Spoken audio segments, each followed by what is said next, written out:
Today's video I'm going to show you guys how to install undermount drawer slides. These are soft close or self-closing undermount drawer slides, and as you can see from the sides there's no tracks there because they are mounted and recessed below the drawer. Now these are 3/4 or 19 millimeter thick plywood sides, fronts and backs. They're going to have an overlaid drawer front on top of these, but I'm not doing that in this video.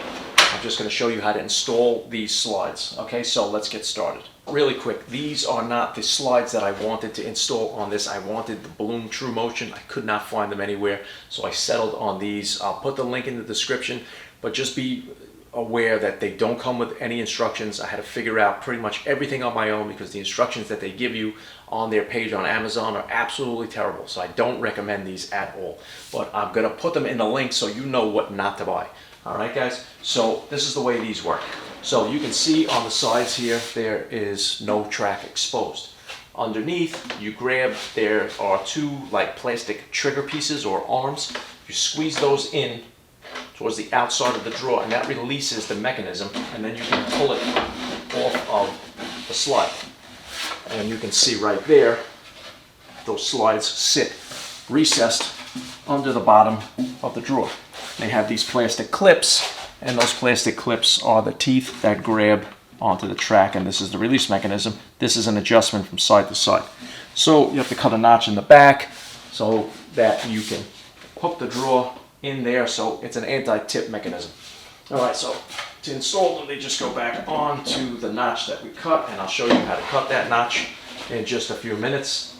Right now, we're just gonna get started installing the whole thing. Okay, so I have the tracks installed just on the bottom of the drawer.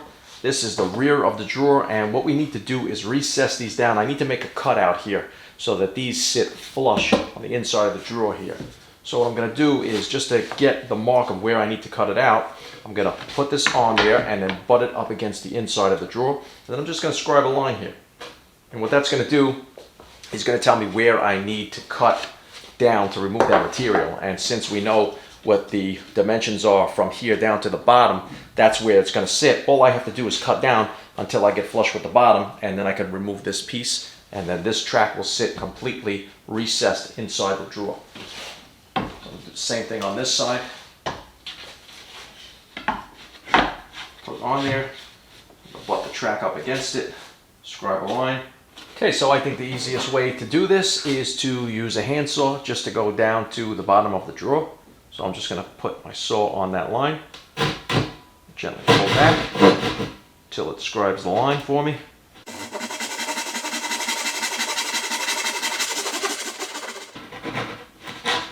Okay, cut down until I reach my bottom point, and then I'm going to put some headphones on because this is loud. And I'm using a multi-tool with a smaller bit that I can get in there and really just trim it out flush right onto the bottom of the drawer.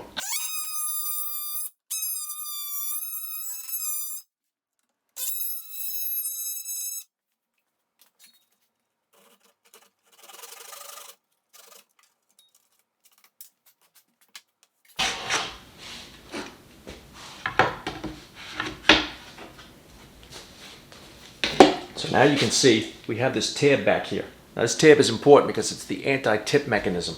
So what that locks into the drawer. So the way I'm going to do this to make sure I know where this lines up, where that pin is going to hit, slide back a little bit here so that's not in my way, because if I leave it forward, it's going to hit the front of the drawer. So I'm going to push it up against there, make sure everything is flush. Take my dead blow hammer, and I'm just going to give it a little tap. And what that did is give me the mark on where I need to drill the hole so that this fits into it. Now I'm going to put a piece of blue tape around my drill bit, and that's going to be my depth stop. And I'm just going to drill into the mark where I made with the track itself. And if I can find my drill, I'll drill it. And so now the blue tape will be an indicator of where I need to stop drilling. So just line up, drill right into that point.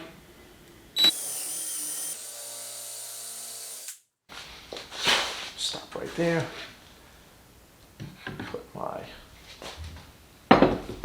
track back on, and this should slide right in, and it does. So that's where that's going to sit, and that's going to keep it from pulling out. Once the drawer is in there, it can't tip forward. So I'm going to do that to the other side, and then we're going to install the tracks on the cabinet.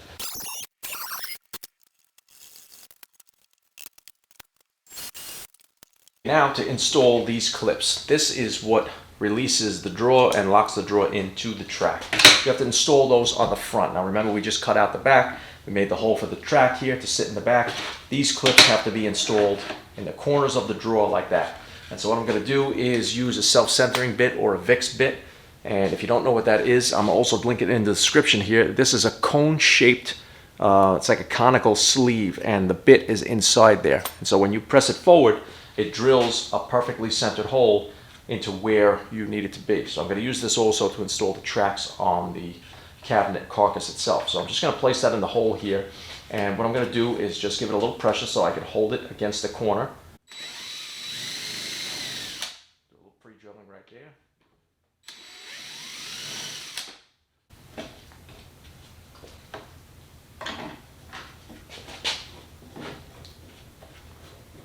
I'm going to do it by hand because I don't want to over torque them.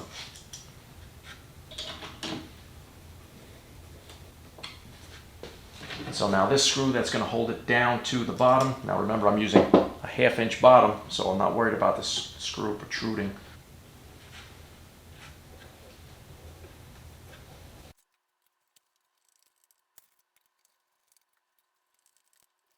Okay, so these drawer slides didn't come with any instructions, so basically left to fend for myself here. But in my experience, these slides usually do best when they're just about a 1/16 of an inch back from the edge of the face of the cabinet. So I've just set my pocket rule to a 1/16 of an inch. And I'm just going to butt it up against there, just like that. Start off with the 1/16. I'll install the drawer, and if it doesn't sit just quite where I want it to sit, completely recessed inside the cabinet so that the drawer front can be on the outside flush, then we'll just move it back another 1/16 of an inch. So it's kind of like trial and error when they don't give you instructions. But like I said, I couldn't get the Bloom True Motion ones, which have good instructions and are very trusted. Would have been a lot easier. We're going to install a screw to hold it in place.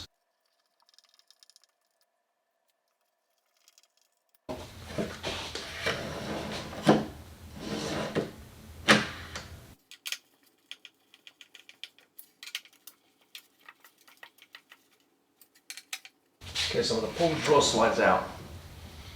And I have to remember when I drop this on here that I also need to get that hole in the back lined up with that hook back there.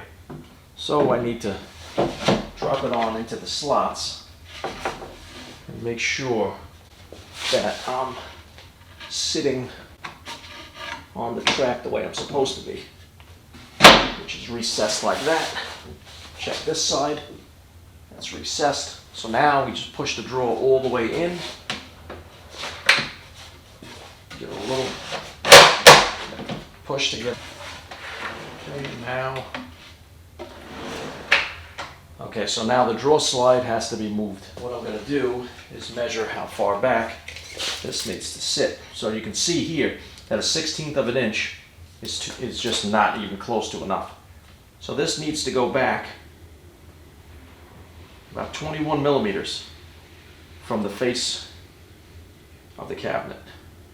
We have to move that as far back as possible. It's a little bit of trial and error here, and mostly error since, like I said, there are no instructions in these, the package for these stupid drawer slides. And this is the price you pay for not being able to get good stuff, because everybody just decides with the pandemic, nobody's going to go to work, nobody's going to produce anything, so you can't get it. So you're stuck with crap.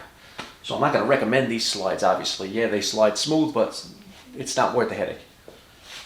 So with the trial and error, I determined that these need to go back about 21 millimeters into the cabinet.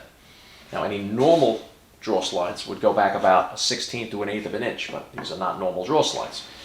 So I'm going to set them back about 21 millimeters, and I'm going to reinstall them in that slot there.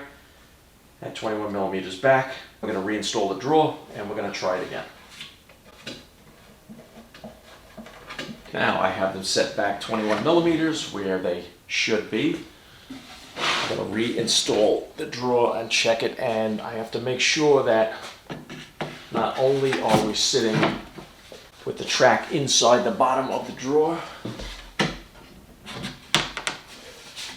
also has to sit in that channel that I made, and the hooks have to engage in the back of the drawer. So I'm going to just check from the back since the cabinet is open. It's an advantage. Pull the drawer back in and click it in place.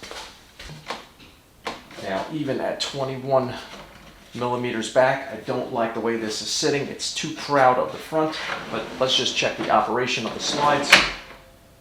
Okay, the operation is good, self-closing. So what I'm going to do is loosen the screws of the tracks because I left them in the slots where there's room for adjustment. And I'm going to move them back another couple of millimeters because it's just about 2 or 3 millimeters. Yep. It's exactly 2 millimeters proud of the front of the cabinet, so I have to move those back again.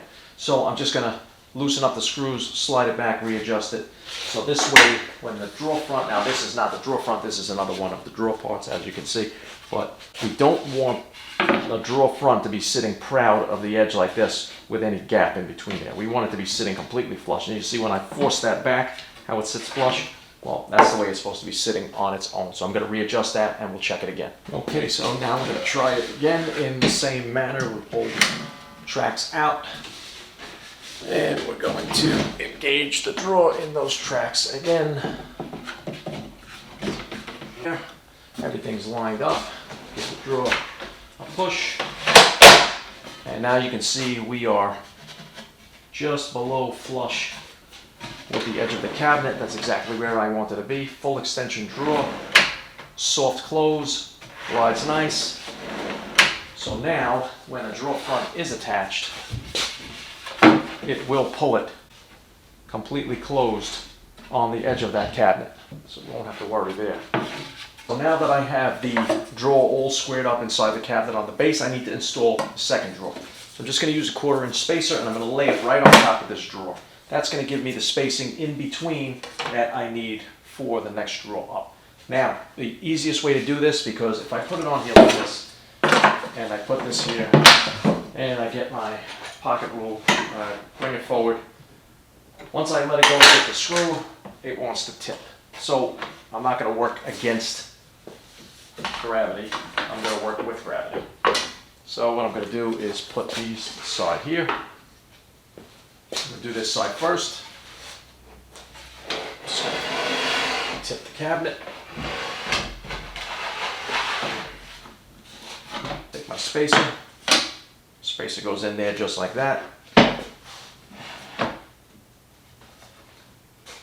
Make sure I have the correct track, obviously, and take my pocket rule and just go ahead and make sure that I go back the distance that I need.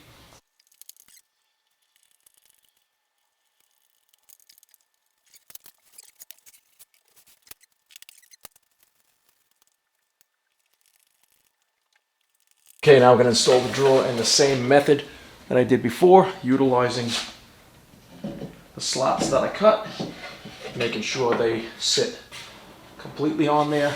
Just push it in until it ratchets in place. Okay, there we go. It's fully seated. All right, perfect.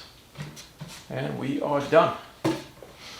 Okay, so now you can see we have self-closing, soft close, undermount drawer slides installed. All right, everybody, so even though these are not really great drawer slides, they do the trick. They work really well. I can't take that away from them, but the instructions are terrible. I literally had to figure every measurement out because the instructions that they gave, I don't even know what kind of measurements they're using. Then the millimeters, nothing. They're like 0.2 gap. They're not saying millimeters. They're not saying centimeters, anything like that. So what I did was measure my opening, and I mocked up slides inside the cabinet, and I held them in with a clamp and just measured in between of where that drawer needed to sit, and that's how I got my measurement. And I took into account the head of the screw so that it wouldn't scrape. I had to leave a little bit of an air gap there, so this way when you open and close the drawer there'd be no obstructions or no scraping or anything like that to stop it from going all the way in. So if you get a good set of glides, they will have great instructions and it will be much easier. I know the Bloom, not only do they give you the good instructions, but they also have jigs that will help you to pre-drill for where you need to put those front clips, the release clips. And another jig that will actually position right at the back of the drawer after you cut your notch, and you can pre-drill your hole for that anti-tip clip. So just keep that in mind. I'm going to link these in the description, and I'm not going to recommend them, so I want to link them in the description so that you see them and you don't buy them. All right, and that's for the fact that I don't want you to go through the headache of what I had to go through to do this. I mean, it would have been a lot quicker had I been able to purchase the Bloom ones. I've used those before, so this is the first time I'm using these. And like I said, you know, they operate smooth, you got full extension, but I don't recommend them for the fact that you will drive yourself crazy. I originally tried to install the slides. The way I install pretty much all my slides is just about a 16th to an 1/8 of an inch back from the face of the cabinet. And I tried that and the drawer stuck out about 23 millimeters. So I had to go back and set my pocket rule to that distance and push those tracks all the way back about 23 millimeters. And now they sit flush. I mean, it's absolutely just a ridiculous number. And it was just way too difficult. So like I said, I don't recommend them, but I hope you guys understand this video on how to install these, because they are basically, the installation that I did here is virtually the same on all those undermount slides. So the procedure is the same. All right, so hope you guys got something out of it. Hope you guys enjoyed the video. Make sure you stay tuned. I have a lot more to come. On the in-between, I'm going to be doing segments on tape measures and tools and things like that, marking tools and tips and tricks. All right, so guys, stay tuned for that. I hope you guys will join me next time in the shop. Thanks for joining me now, and I will see you next time.